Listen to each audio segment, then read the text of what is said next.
Olá, amigos e amigas, sejam muito bem-vindos ao canal Fé em Diálogo.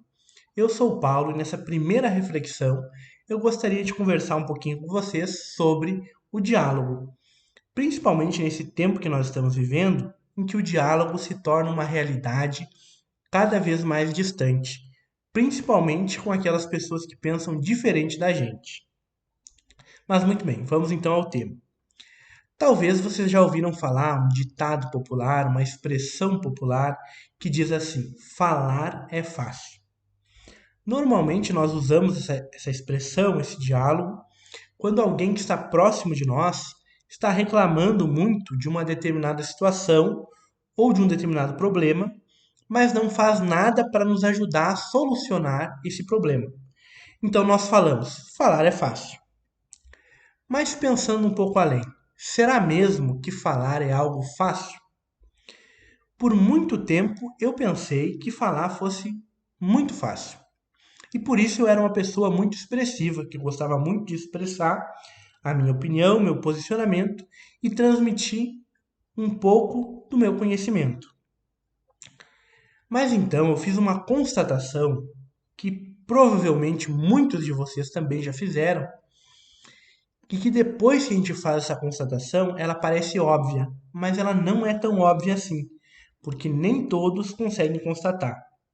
É a seguinte: nós somos julgados por aquilo que nós falamos, e não só por isso, mas também pela forma com que a gente fala, pelo tom de voz que a gente usa, pela qualidade da nossa voz e pela experiência da outra pessoa.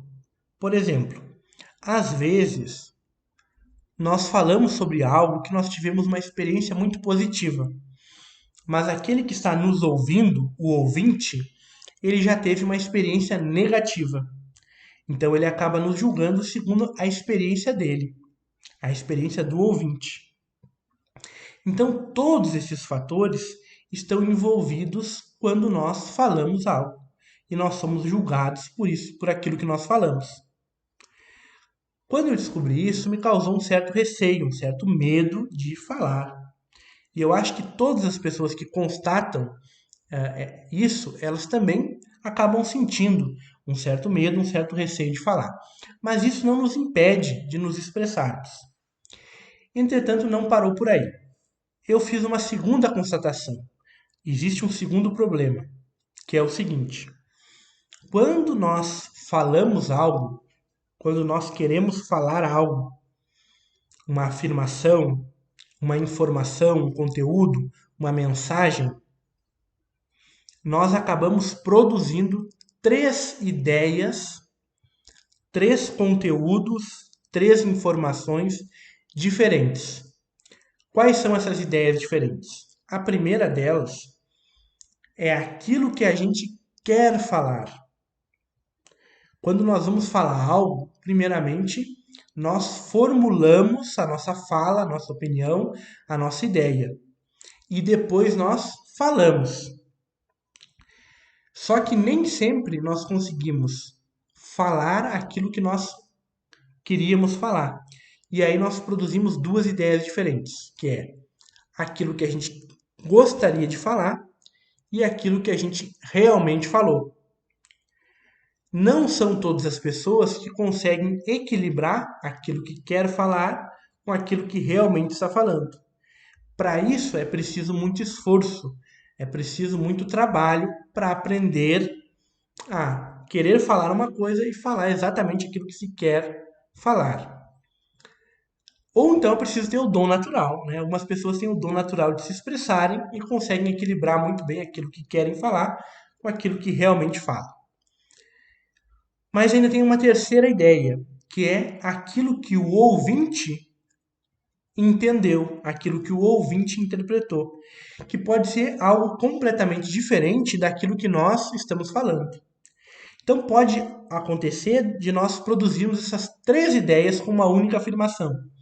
Ou seja, aquilo que a gente quer falar, aquilo que a gente realmente falou, e o outro pode entender uma coisa completamente diferente, uma terceira ideia. E quando nós falamos para muitas pessoas, cada um pode interpretar de uma forma diferente. e nós não temos controle sobre aquilo que o outro entende daquilo que nós estamos falando, aquilo que o outro interpreta. Olhando essa realidade, a gente já fica ainda mais receoso de falar algo, mas ainda não para por aí. Principalmente nessa época que nós estamos vivendo de pandemia, muitas pessoas estão usando os meios de comunicação para falarem, para expressar a sua opinião, seu posicionamento ou algum conteúdo.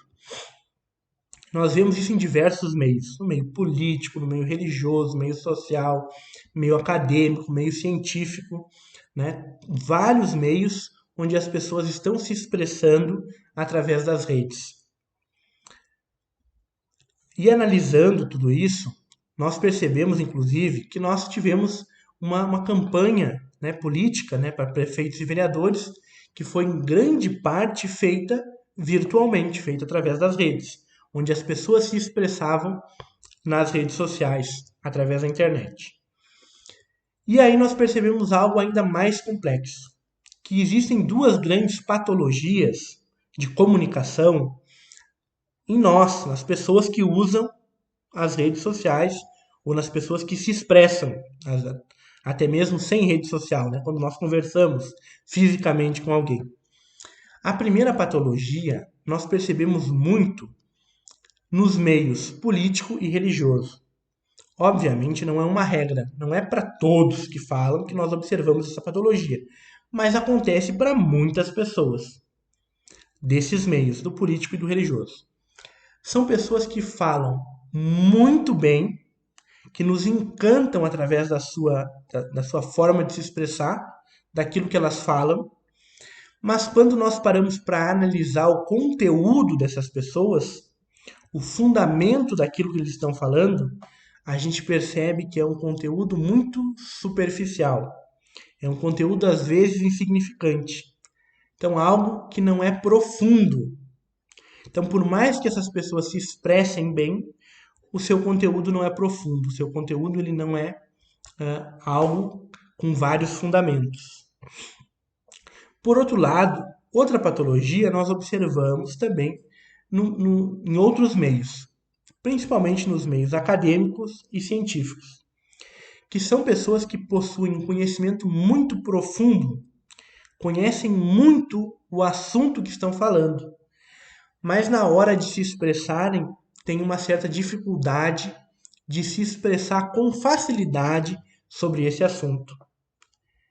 Não é regra, existem muitas exceções, mas nós percebemos que isso ocorre nesses meios.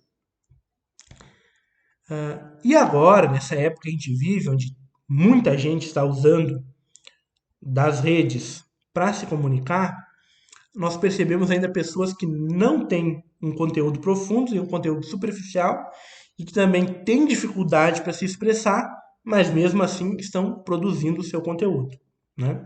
Estão expressando a sua opinião. Isso é muito preocupante, isso me assusta muito. Quando eu olho esse panorama, eu fico um pouco assustado. Mas, por outro lado, isso também me motiva a falar, a querer me expressar. Porque eu vejo diversas pessoas que têm dificuldades, assim como eu, mas estão buscando, estão tentando produzir o seu conteúdo.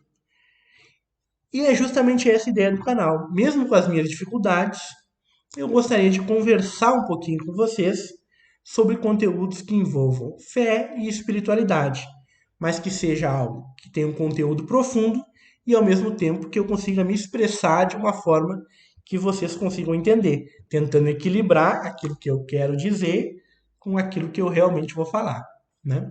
E também tentando trazer algo que seja profundo, que seja um conteúdo com fundamento, mas de fácil compreensão. Entretanto, no diálogo, não existe só aquele que fala, mas existe também aquele que ouve, o ouvinte. E para a gente dialogar, a gente não só precisa falar de uma forma compreensível e com fundamento, com conteúdo naquilo que nós falamos, mas nós também precisamos saber ouvir. Né? Para dialogar é preciso saber ouvir. E o que é preciso para ser um bom ouvinte? O primeiro requisito do bom ouvinte é a paciência de ouvir. Muita gente não tem paciência de ouvir, não espera o outro falar, não espera o outro terminar o seu argumento, ou então não tem paciência para tentar entender aquilo que o outro está falando. Então, o primeiro aspecto de um bom ouvinte é justamente ouvir com paciência. Mas isso não basta, né? Para ser um bom ouvinte também é preciso compreender aquilo que o outro está falando, conhecer o assunto que o outro está falando. Quanto mais a gente conhece sobre um determinado assunto, quanto mais a gente sabe um determinado assunto, mais facilidade a gente tem em ouvir e entender aquilo que a outra pessoa está falando. Isso depende muito da nossa, até podemos dizer que depende da nossa capacidade intelectual, da nossa intelectualidade. Né? Para ouvir o outro é preciso ter paciência, mas também é preciso ter conhecimento, ter uma certa intelectualidade sobre aquele assunto. Mas isso também não basta. É preciso ainda um terceiro aspecto, que é a empatia. Nós precisamos, ao ouvir o outro, ter empatia. Ou seja, tentar compreender o conteúdo que aquela pessoa está trazendo a partir da realidade do outro, a realidade daquele que está falando. Talvez a pessoa que esteja falando ela tenha dificuldade para se expressar. Talvez a pessoa que esteja falando não consiga traduzir perfeitamente a sua ideia. Talvez ele fale algo não tão correto pela sua dificuldade de se expressar. E se nós temos empatia, nós aprendemos a ouvir a partir da realidade daquela pessoa, levando em conta as suas dificuldades, levando em conta a sua realidade em si. E aí nós conseguimos entender melhor, ouvir melhor o outro. Então, para ser um bom ouvinte, é preciso paciência para ouvir, conhecimento do assunto e empatia para se colocar na realidade e no lugar daquele que está falando.